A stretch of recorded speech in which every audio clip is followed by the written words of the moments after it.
Thank you, Madam Speaker. My question is to the Minister for Communications. Will the Minister update the House on the financial performance of Australia Post? What is the government doing in cooperation with the company to ensure that the post services and post offices around the country are viable for future generations? Good question. I call the Honourable Communications. the Minister for Communications. Thank you, Madam Speaker. I thank the honourable member for her question. Madam Speaker, Australia Post faces a real existential threat.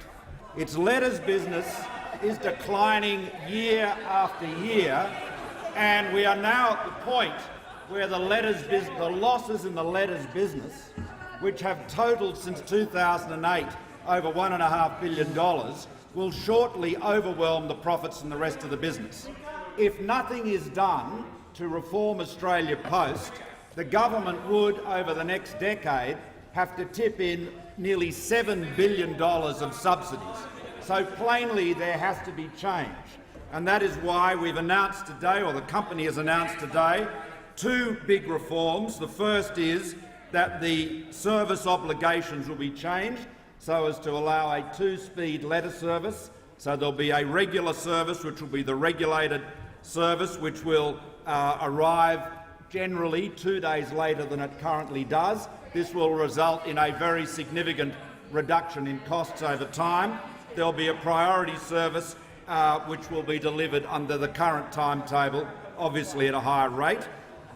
This two-speed service is comparable to what is already being used by 70% of business customers. The second part of the reform is to increase the price of stamps, and the company is seeking to increase the stamp price from 70 cents to $1.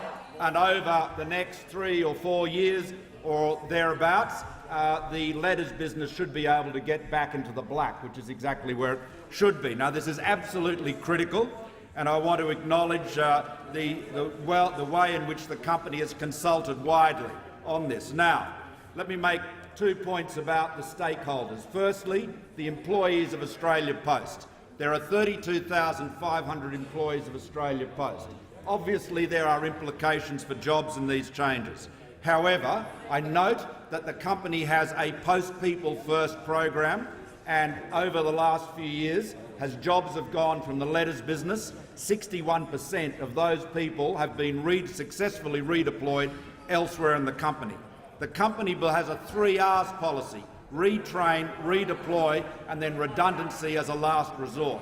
It's working very, very closely with the union, with whom I met only yesterday, with the Shadow Minister, and the company is very focused on looking after its employees.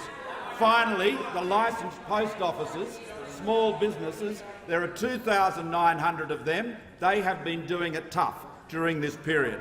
Let me say the company and the government are absolutely committed to the LPOs. These changes will put, the company assures me, about $75 million of extra revenue into the LPOs, about $20,000 each per annum, a significant change. Time has expired.